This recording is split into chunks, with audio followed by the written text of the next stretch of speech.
sector of the blockchain. Digital assets are also according to details in the financial market in 2017. Digital asset markets blockchain technology is increasingly so digital asset information completely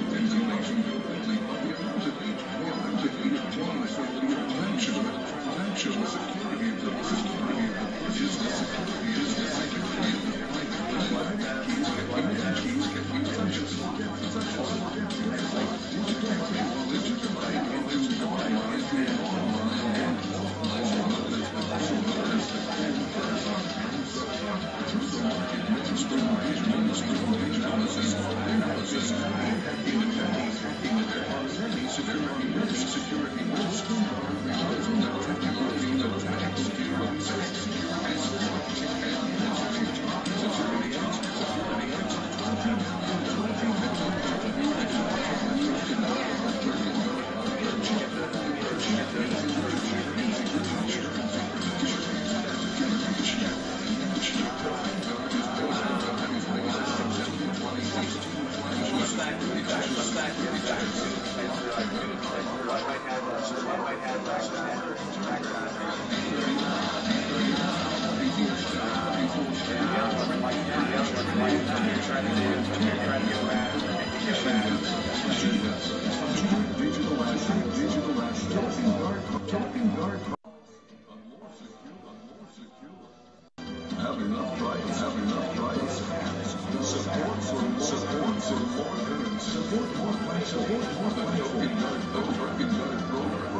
Personal consumption information has become a more widely used technology.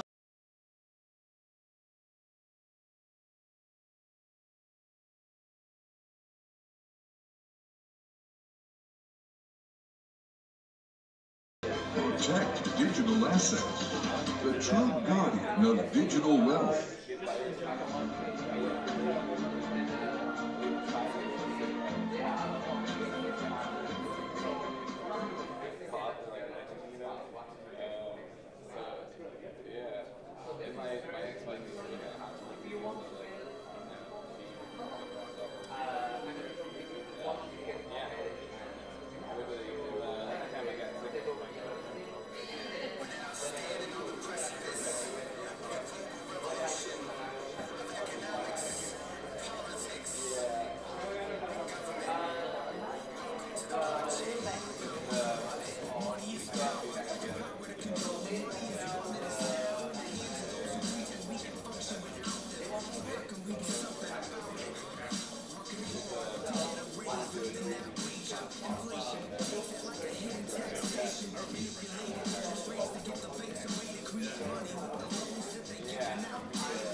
And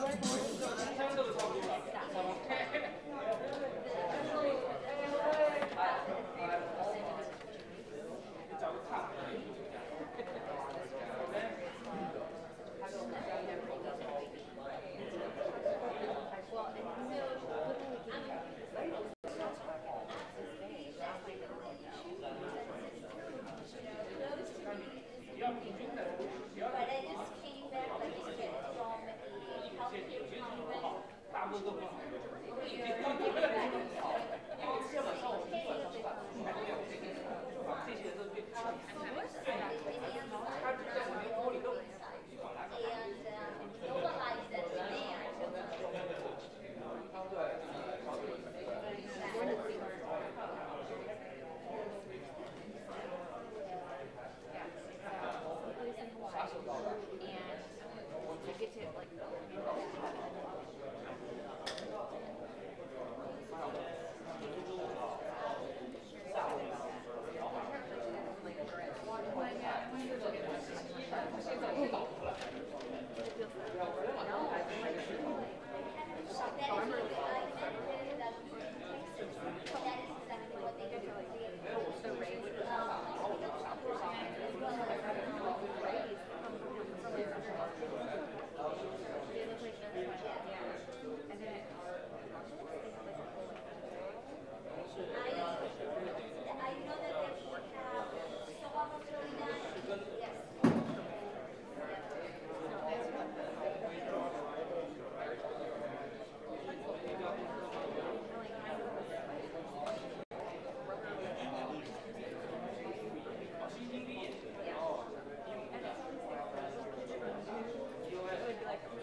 Everything is fine?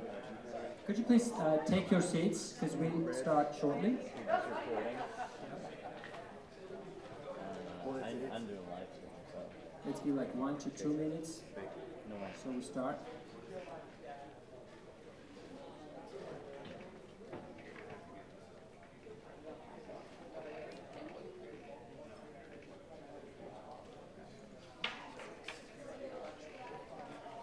Yeah, could you please take your seats? The breakfast is going nowhere.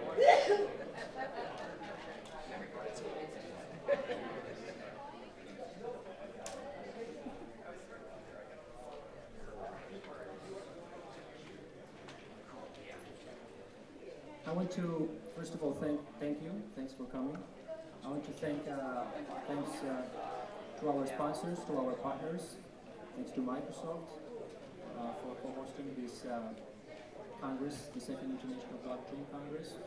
Thanks for all the speakers that took flights from Shanghai, Beijing, Hong Kong, Dubai, Singapore, Eastern Europe, Western Europe, Kiev, Ukraine, Georgia, Tbilisi, to attend the panel, to be the speaker, and to participate in our workshops. I want to thank you, and I want to hand my mic to Mr. Robert from Microsoft, who will greet you and share a few words. Sure. Welcome to Chicago, first of all. Sounds like many international visitors here. And the reason why the meeting is here, part of the reason why the meeting is here is because we have a Microsoft Technology Center here in Chicago. It's one of 40 Microsoft Technology Centers around the world where we do strategy briefings, we do architecture design sessions, we oftentimes do proof of concepts with customers.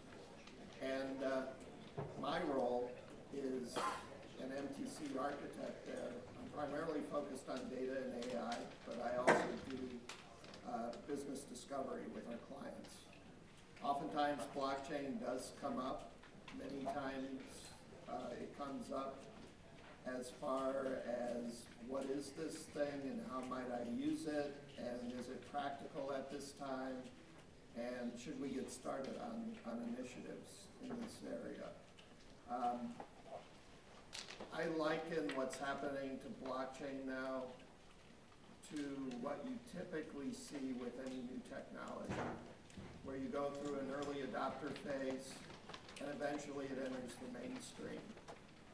Oftentimes when you go through the early adopter stage, you reach a point where there's a lot of skepticism about the underlying technology. You're starting to see some articles about that right now, but that's a natural transition.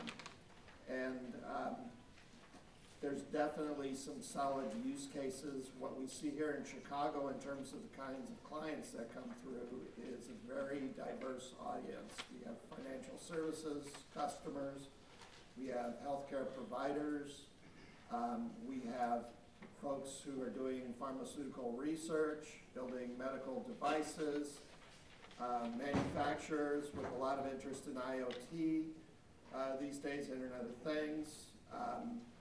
So it runs the full gamut in terms of the industries. All of them express a need to secure the transmission of that data and information, and so blockchain inevitably comes up as part of that discussion, where there's data movement and the need to actually make sure that the data isn't tampered with. So I think the future is bright for blockchain. I encourage you to ask a lot of questions today. It sounds like a great set of panelists are here with a lot of experience. And welcome again. Some of you are going to be coming up to the second floor later on today for some workshops in the Microsoft facility. Please feel free to look at some of the displays and demos that we have up there as well. And I invite you to come back to your local MTC if you want to further explore blockchain in the future. Thanks. Thank you, Robert. Just a reminder, we have workshops that start at 3:30 p.m. And we have additional 150 people joining us for these workshops. So it's on second floor, level 2 Microsoft Technology Center. And I want to give and call Melinda up on the stage to share, the founder of Future of Humanity, to share a few words. Thank you. Let's start by giving George a round of applause for putting this together. It seems like it's going to be a really amazing day, and there's a lot of incredible speakers. I come from a little bit different perspective. I have a foundation that's called the Future for Humanity, and I work with the United Nations Sustainable Development Goals and the Global Goals. And I see emerging technology, and especially blockchain, as the promise for what we have for the future of humanity. I'm really all about getting behind these things that we all need for humanity. So we know we're gonna have a planet, but so we actually are here on the planet with the planet. And so I'm here, this looks like a lot of different things, but one of the main things I have is a network television show that's showcasing these types of projects, emerging technology projects that have solutions that want to work towards the Sustainable Development Goals. And if you don't know what that is, it's fine. That's why I'm here today. We're doing a little preliminary casting for the television show, looking for emerging tech teams that have interesting projects that are inclusive of blockchain, AI, and that want to go on a global roadmap with us as a competition to see if we can actually solve some of these very big challenges. And I'm also going to do a workshop this afternoon here on the stage with anyone that has a project that wants to be considered either for funding, for resources, for development, to be a part of some institutional and infrastructure projects we're doing with nation states, as well as for the television show. And so what that looks like is I'll just give everyone 3 to 5 minutes to come up, and we'll have a little panel of judges. And you can tell me about your project. We'll film it. It's not major filming. It's more just documentation at this point. And we'll quick step anything we can give. Anything we can give is resources, giving feedback. And especially if you have a project that you don't know how it could work towards the Sustainable Development Goals, then I can really coach you and support in what that might look like. And then we'll be selecting teams that actually can be a part of, like it's prime time, so a big show. So thank you, George, for giving me this space. It's an honor to be with you guys. And I'm really excited to see what Chicago has to offer, because the people I know in Chicago are brilliant. And there's some great projects here, and I'm really excited, so thank you for the space. I want to call Laura Ortega, the director of Chamber of Commerce, Illinois Chamber of Commerce. Chamber of Commerce is one of the biggest partners of International Blockchain Congress and Innovation and Development Foundation. And one more time, Congress is an initiative of Innovation and Development Foundation, and we're going to have a discussion about this later. So by the way, this is the founder. This is the founder. Hi. This is the founder. How are you? This is the founder of IDF, George Waszadze, who got stuck in Poland, and he will do a live keynote from Poland. Is connection, just checking connection, is it good? We need to wait for 3 minutes. So Laura, please.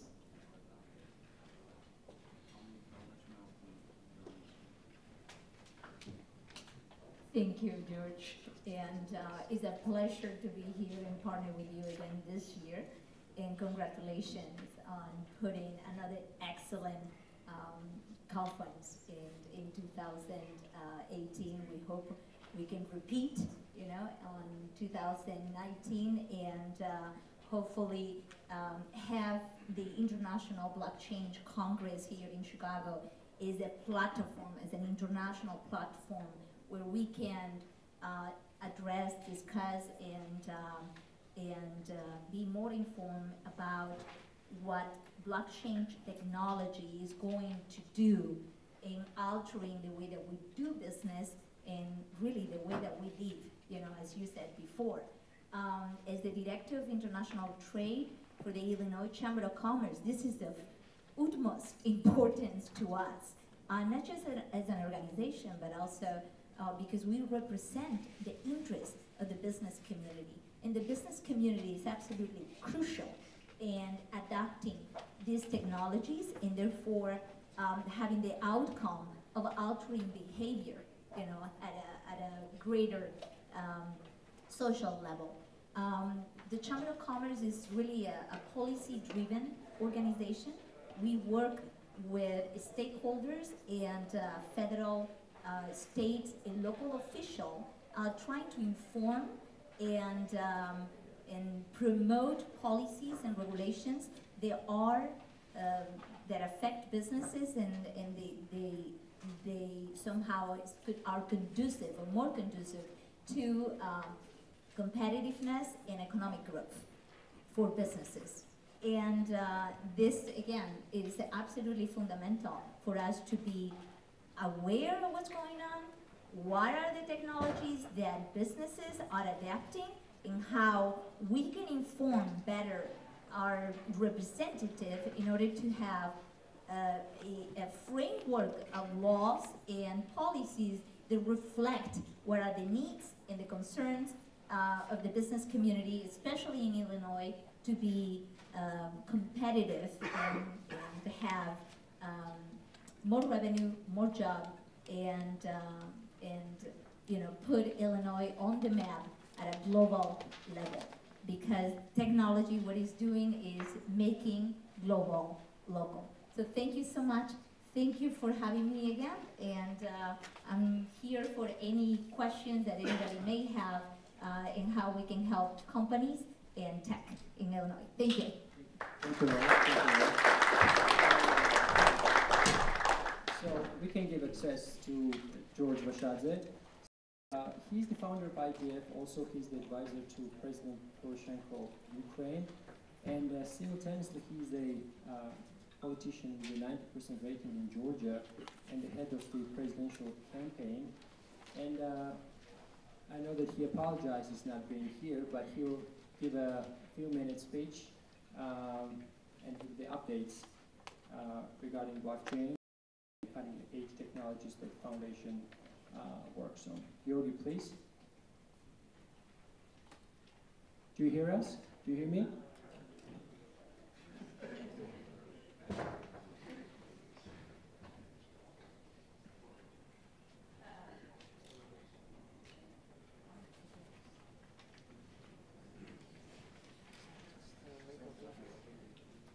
No, we don't. Do you hear me now? Yes, we do hear you. Hello, hello? Yeah, I hear you. Hear me? Very good. You have the stage. You have the stage.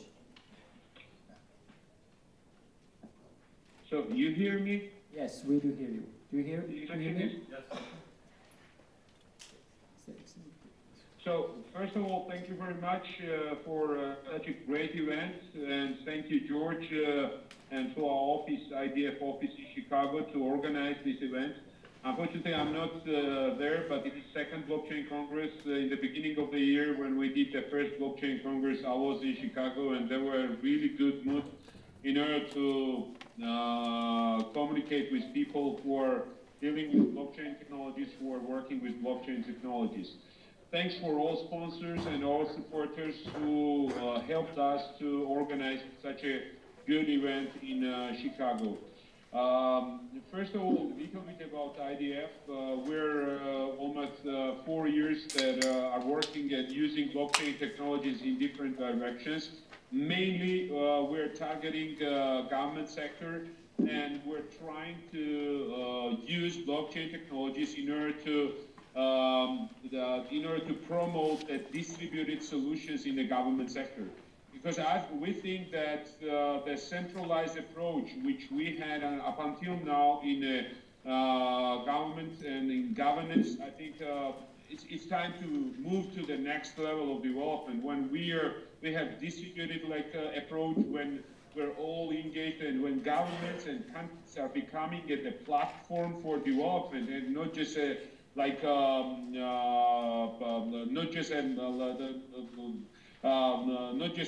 some kind of monopolistic power who are always creating some bureaucratic barriers for us. As for IDF, we are testing using of blockchain technologies in government services, in administrative services. For it's like registration on an address or like registration of home or oats or like I think the problem that we have is that the old approaches which existed are quite struggling with these innovative technologies and innovative solutions. And I think that events like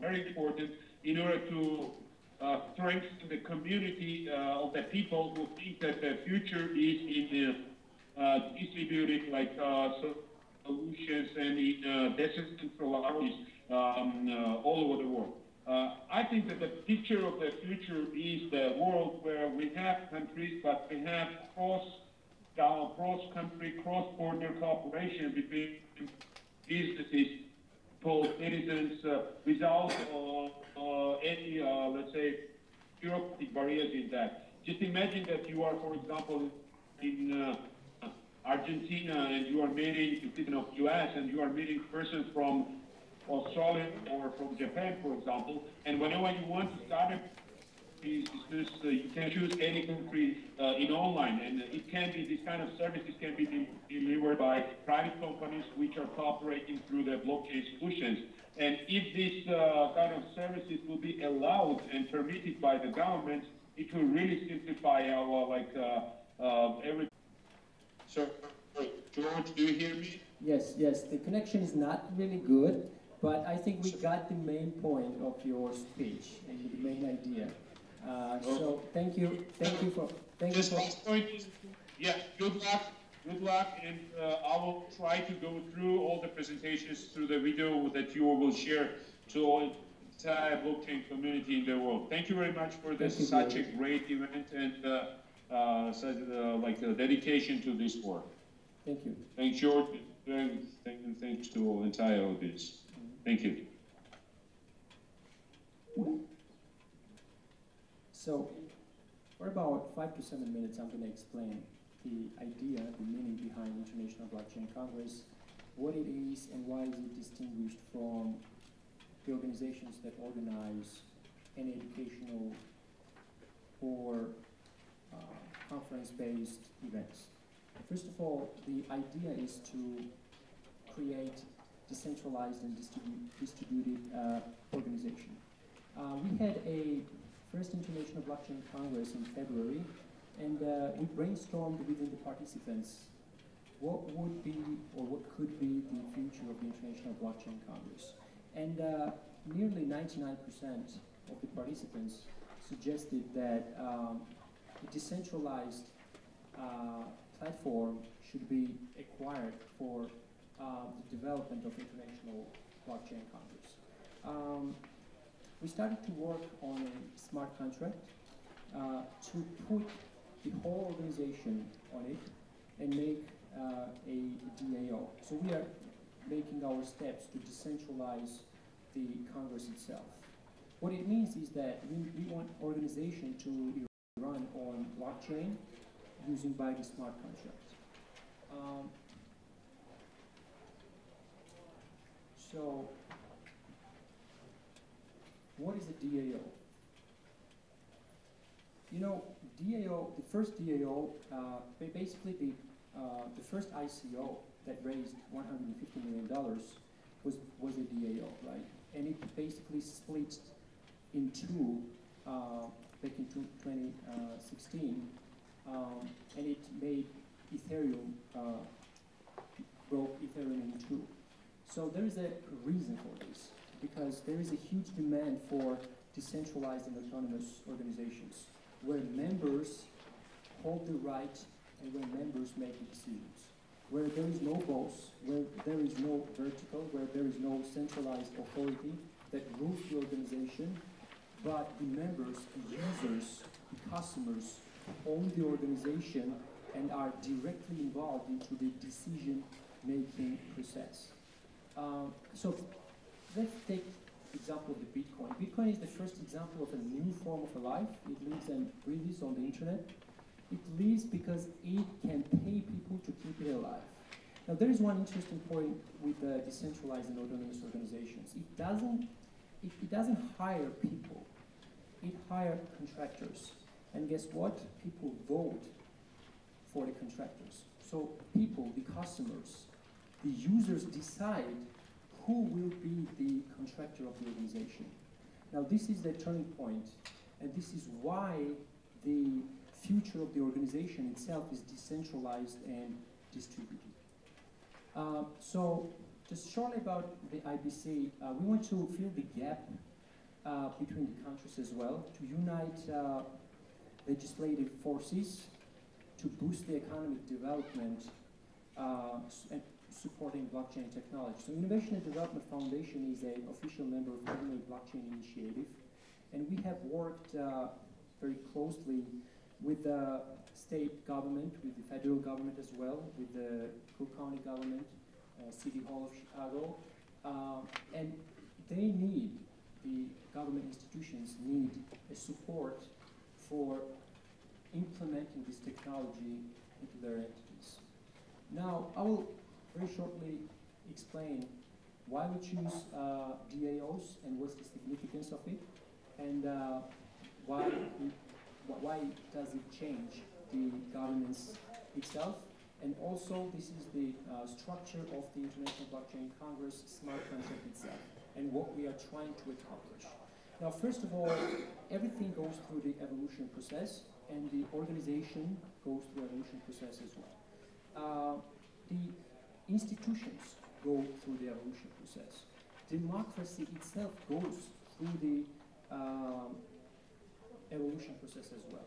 And as we see, it goes from representative democracy through liquid democracy to direct democracy. Now, the research shows that direct democracy is too early, maybe a couple thousand years early, because we don't have enough expertise on everything to make the decisions, right? Now, nowadays, we use representative democracy, where we elect or choose the representatives, and then they make the decisions for us in a limited terms. And when we choose or when we vote for them, they are free to do whatever they want. We elect them for the reason A, and they do something against this reason A. And basically there is no, let's say, legitimate forces to do anything against this. And liquid democracy is in between direct and representative democracy, and is the most meritocratic system created by the human being, basically. And DAOs and liquid democracies, and delegated democracy and the liquid democracy is absolutely the same, just a different wording, cooperate perfectly. Because we can run decentralized autonomous organization on the blockchain and give the users or the customers rights to elect the delegates or make decisions by themselves. So what's the difference between liquid democracy from representative or direct democracy is that you have a right to directly make a decision or delegate your right. This is the two different options that you have. So based on this idea, we are trying to unite to aggregate the wisdom of the crowd to provide the best possible expertise at International Blockchain Congress. So the main idea behind this series of events is to synchronize the global blockchain, decentralized distributed systems expertise, and we are doing it right now in Chicago. So the idea is to unite the ticketing system, the voting system, discounting system, proposing system, rating system, and I'm in rating of the speakers, panelists, moderators, to provide privileges based on a smart contract. So everybody is connected to smart contract, organizer, partner, panelist, speaker, moderator, sponsors. Audience is directly involved with all the other parts using the smart contract. So we are working on this. We are launching the IBC token in 2019, and there will be no badges. There will be no additional elements except one thing, and that will be the smart contract for the purpose to receive and share and all the partners and all the sponsors by voting on smart contract. The most common case where the decentralized application can be written is the Ethereum, and we use the Ethereum system for this. Ethereum blockchain, and each member is given a token which represents the shares of the DAO, so you become a shareholder of the organization directly. And these tokens can also be used to vote in the DAO to take a certain decision, and I've discussed this decision before. So we have these 6 main points that I want to underline. International Blockchain Congress is participative, it's collaborative, cooperative, distributed, decentralized.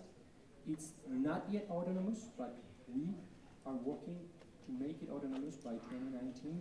And it's a huge, it's actually a big deal to have an organization decentralized. There is, how many of you can count or name a real decentralized and autonomous organization, right? There was one that raised $150 million and fell apart. It doesn't exist, right? There is no Ethereum DAO right now, right? So this is, we are on the edge right now. We are on the edge to make this step towards decentralized organizations.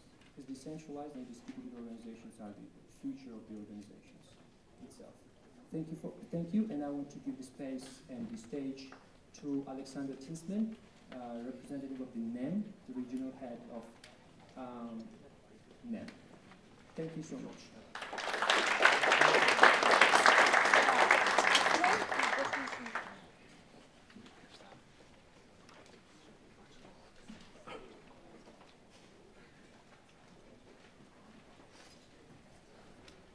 Hi everyone, thanks for having me. So today I'm going to talk about smart contracts for business in 2023. So I went on a quest basically to take a look at what does the world of smart contracts look like in 2023. And before I get there, I'm going to tell you a little bit about who I am. My name is Alexandra Tinsman. I'm the regional head for NEM North America. I'm a member of the NEM Foundation, and I also run an educational series for NEM. It's called Inside NEM. You can find it on YouTube and Twitter. But I have a different perspective than probably many of you sitting in the audience. I've spent the past 2 decades working in the games industry, and I worked on some of the world's first digital tradable objects with Pokemon Online, Magic the Gathering, Dungeons and Dragons, League of Legends, and also the Xbox Marketplace. So when I first got into cryptocurrencies and blockchain, it was very familiar to me because there was such a strong parallel between the two. And when you think about gaming and entertainment and the world of blockchain and cryptocurrency, here's a quick snapshot to show you just how much parallel there is. In gaming, there's virtual marketplaces. They're called, one of them is Steam. Well, in cryptocurrency, you have Coinbase. All of you are very familiar with online personas, people that are projecting who they are, have an avatar to represent their virtual identity. You can see that both in gaming and also in the world of cryptocurrency and blockchain. There's also reputation systems, right? Gaming, you are trying to get to a final destination. There, to get the end goal, your reputation system is verified. You can also get that in the world of blockchain. And we have guilds. Guilds in gaming are where you go to find information. You have a collective group that get together and are trying to get to the end destination. So they'll use platforms like Twitch. There's all different kind of platforms. In the world of blockchain and cryptocurrency, it is Telegram, where you have pump and dump groups and a lot of different people that collectively come together to spread information very fast. And then you have add-ons. In the gaming world, you have your armor, and this is what is protecting you against the elements. Well, in cryptocurrency and blockchain, it's your treasures and your ledgers, right?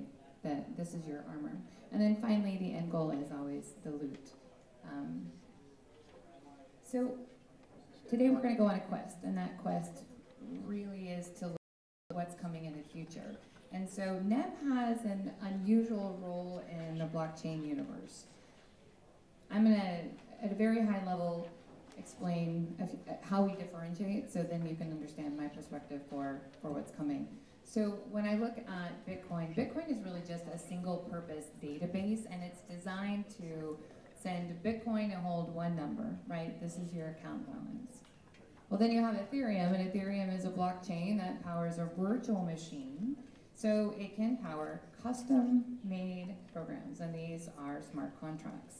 So they're not run in the blockchain, but in a decentralized computer on the blockchain. So NEM is a little different. NEM keeps all kinds of business data on the blockchain, but we do it with built-in plugins and modules. So we were established to make it super easy to put business data on the blockchain. And we're built from the ground up from scratch, so it's super easy to develop on our platform because of these plugins and modules and APIs. It keeps it very secure. It's super easy to scale. And these plugins are not going to let you open any security holes. So because of our platform, we're able to work with tons of different businesses all over the world. And our strategy has always been to get businesses on our platform as easy and quickly as possible. So again, the differentiation for our platform really is around pre-tested built-in smart contracts. That's what makes our platform a little different. So what I find interesting is that NEM is really well known in Asia, but it's just now starting to emerge into other countries. We have hundreds of companies that have built and deployed on our platform. So this is not white paper stage. This is, they've actually built and deployed. And it's everything from supply chain management to gaming to verification, just a ton of different companies that are building. And in fact, we have the Japan Ministry of Agriculture has used us for meat tracking. Japan has also used us to power their nuclear power plants. They're using the NEM blockchain. So this is just one use case of how NEM is changing blockchain. Now we took all of these insights and all of these learnings and the blockchain hubs that we have in Malaysia, New Zealand, Australia. We're soon opening one in Austin, Texas. All of these continuous business partners gave us an understanding of which blockchains have real impact and which have hype. So all of these insights are helping to drive the NEM technology and blockchain technology. So we have a view of what's working and what is going to be disruptive in the future. So it all came down to this for me when I went on my quest to look at what the future was going to look like.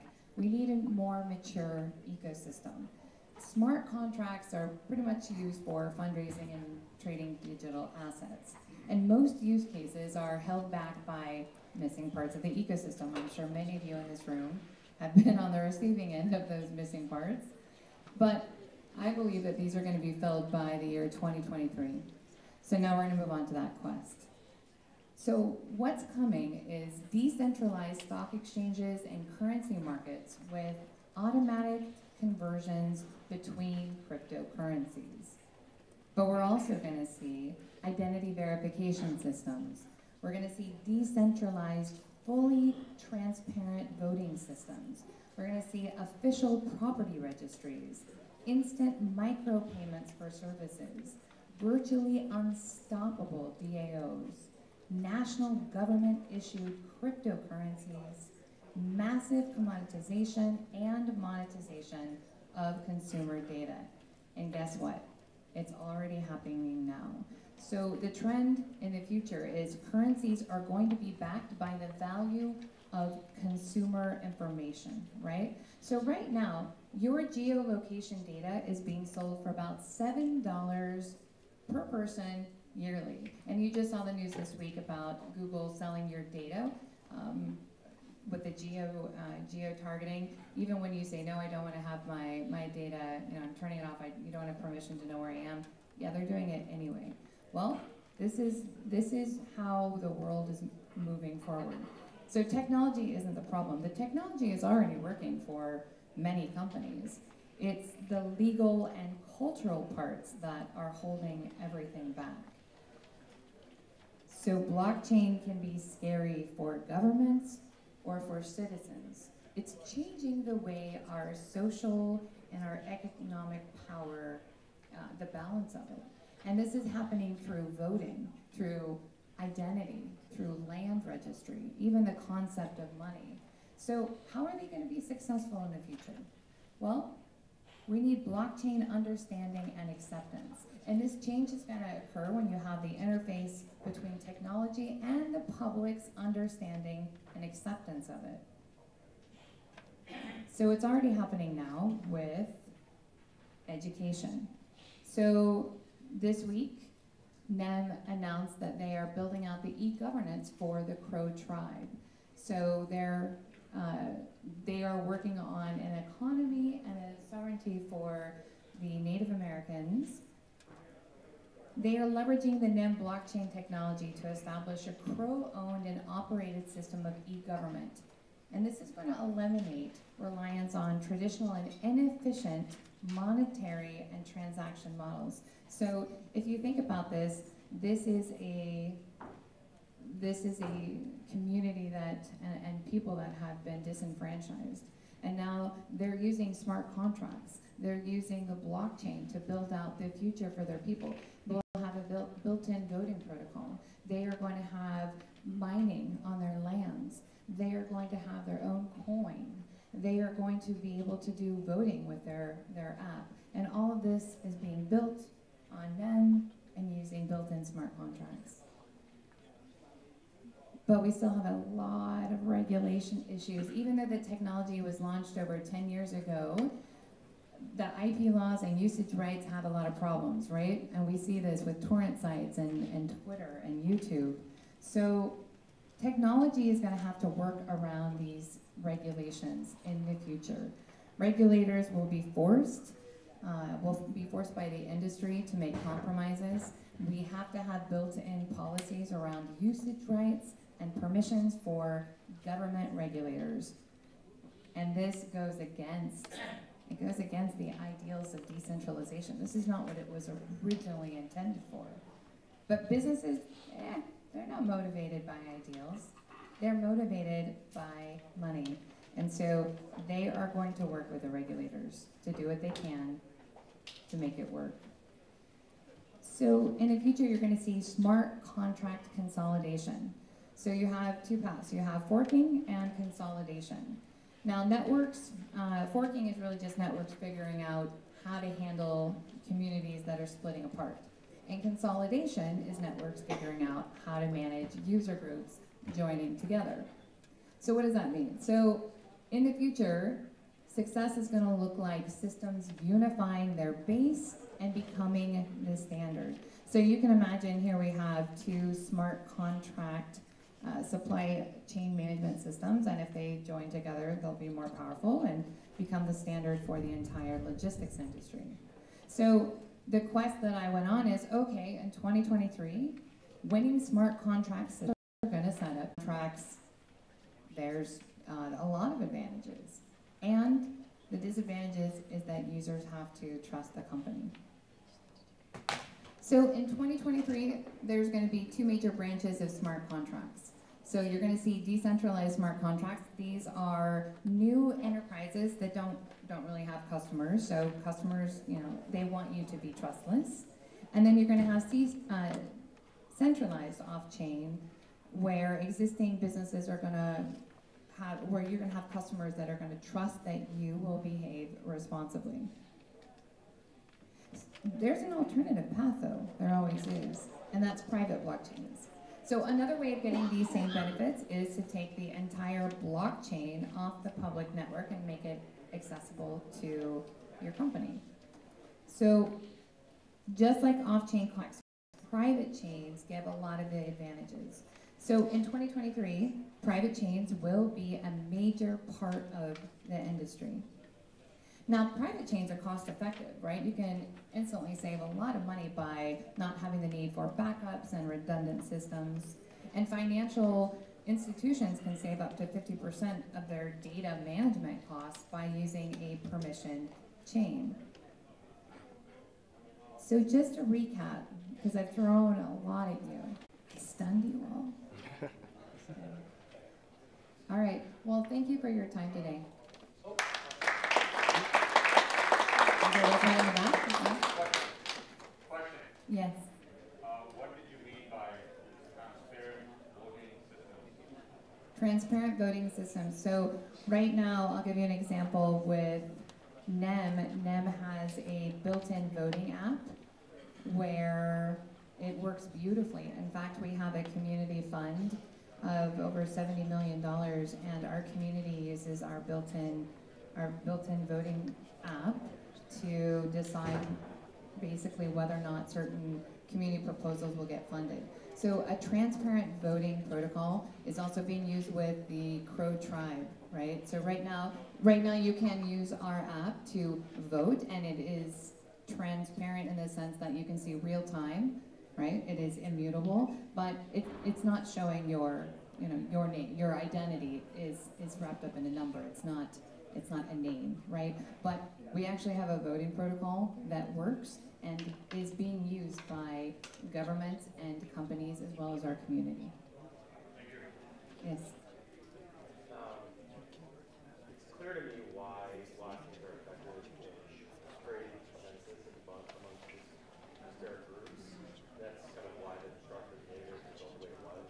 In a private setting where that trust is not challenged, why not use other relational object-oriented databases that can probably solve the problem much more effectively without having to trust it? So, no, majority of companies are using private blockchains right now because they have data that they don't want, businesses, I'm talking about businesses. They have data that where they will be more efficient if they're on a DLT technology, right? But NEM is the only blockchain that has a hybrid, both permission and public, that works seamlessly together. So we actually offer a solution that makes it very easy for them to manage their data. And some companies are using sidechains so that they can do a test environment to see how things work, right? Before that information ever goes beyond onto a permission chain. So there's a lot of different ways that companies, it really depends on the type of company too, are approaching managing their data, testing environments, and this technology, as a reminder, it is still fairly new, right? NEM has only been around since 2014, but companies are still trying to figure out how it integrates with their own systems. And so it really depends on the company, but permission chains are a great value add to a company that wants some of the data to be shared internally and some of the data to be shared externally. I hope that answered your question. Is there another one? I'm short on time. Yes. Yeah, go ahead. I'll get both of you. In your example of the Crow Nation, they Yeah. are being able to, have this e-governance, and they'd be able to maybe participate, like maybe the citizens can participate in the Yes. mining on our land. Yes. Do you also see that you could provide a fair distribution of casino and gaming products? Yes. This is my favorite project right now on NEM. I've been working on this project for 2 years because here I am, a white woman coming into the Native American tribe and working with my team, and it's hard to build trust, right? So what I love is that they are embracing the technology to rise and lift the people up, and they are truly using blockchain for how it is meant to be used, right? The voting protocol, establishing identities, being able to mine, having blockchain hubs on their land that they own, all of this is the way that it is inspiring. This is a great and powerful use case for blockchain. And you can actually follow HE3 Labs is the service partner. They are former NEM Foundation members that broke off to start a service company. They are the ones that are working with the Crow Nation tribe to build out this e-governance. And Crow Fair is actually today, and they have their MVP, and they are educating and showing all of the Crow tribe how that they will be able to use this within the next 6 months. Yes? So you mentioned that you guys are like the only blockchain solution out there that is a hybrid? No, I said, as far as I know, we are the only one that works seamlessly together, both public and private blockchain. So can you expand on that a little bit more? it works, and so it's the same technology, right? It is I don't know how much more you want me to expand, but you can do both you can have private data and public data that work seamlessly together. There's no funky integration. Doesn't other blockchain platforms allow that as well? Not seamlessly, not it is of the same platform, no. NEM has been testing and refining its platform since 2014, right? And as far as I know, from what I can tell, Ethereum and some of these other platforms, and by the way, I'm not anti-Ethereum. I think Ethereum is a solid platform if you want to look for customized smart contracts. But as far as I can tell, I'm not seeing a whole hell of a lot of companies deploying successfully on Ethereum. I am seeing hundreds and hundreds of companies building and deploying on NEM. And it's because of the features. It's because we are beyond white papers. We have bullet tested this platform, and we have built-in plugins. It makes it super easy to get businesses on the blockchain. And we don't do hype. We haven't gone and spent a bunch of money on advertising. Instead, we've been working on stealth partnerships for 2.5 years, some of which you are starting to see now, like the Crow Nation, but there's many more coming. So we just released our update, Catapult, which is a full-featured blockchain, and it has everything from atomic swaps to just all kinds of features, and we released that on our permission chain, but it will be coming to the private chain within the year. Yes, I saw a hand over here. No? Yes.